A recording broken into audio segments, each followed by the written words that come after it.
Hello बच्चों, let's read the question first. Phosphodiester linkage is formed between C5 or carbon 5 of one nucleotide and carbon 3 of the next, carbon 1 of one nucleotide and carbon 2 of the next, purines of opposite strand और pyrimidines of opposite strand. बताना phosphodiester linkage इनमें से किसके बीच में देखने को मिलता है.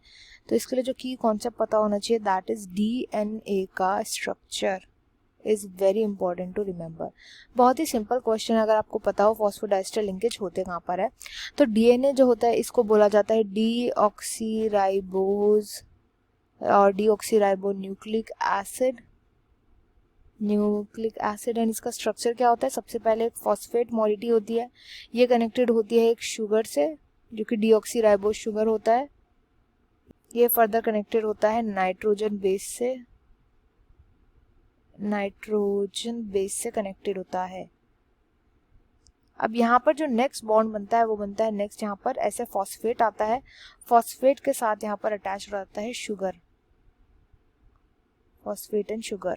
तो ये जो बीच में बॉन्ड बनता है यहाँ का बॉन्ड, इसको बोला जाता है फॉस्फोडाइएस्टर बॉन्ड. क्योंकि यहाँ पर बीच में फॉस्फेट का मॉलिक्यूल भी इन्वॉल्व होता है, इसलिए यहाँ पे फॉस्फो लिखा जाता है. फॉस्फेट का मॉलिक्यूल यहाँ पे इन्वॉल्व होता है. एंड डाइएस्टर इसलिए क्योंकि यहाँ पे जो बॉन्ड बनता है वो एस्टर बॉन्ड बनता है, इससे इसको बोला जाता है फॉस्फोडाइएस्टर बॉन्ड. अब इसका फॉर्मेशन कैसे होता है, तो देखो ये है फॉस्फेट मोइटी, फॉस्फोरिक एसिड होता है ये. यहाँ पर है deoxyribose sugar with nitrogenous base attached, and यहाँ पर है दूसरा फॉस्फेट ग्रुप, एंड यहाँ पर है दूसरा शुगर ग्रुप एंड दूसरा नाइट्रोजनस बेस अटैच्ड.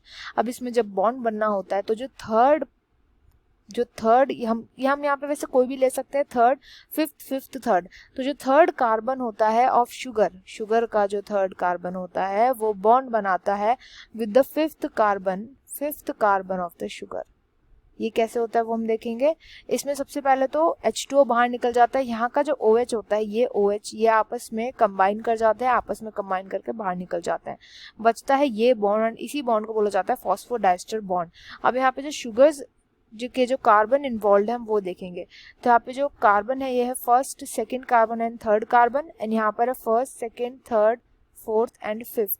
तो यहाँ पे थर्ड एंड फिफ्थ के बीच में क्योंकि बॉन्ड बन रहा है, इसलिए इस क्वेश्चन का राइट आंसर हो जाएगा option A, C5 of one nucleotide and C3 of the next. I hope you understood well. Best of luck and thank you.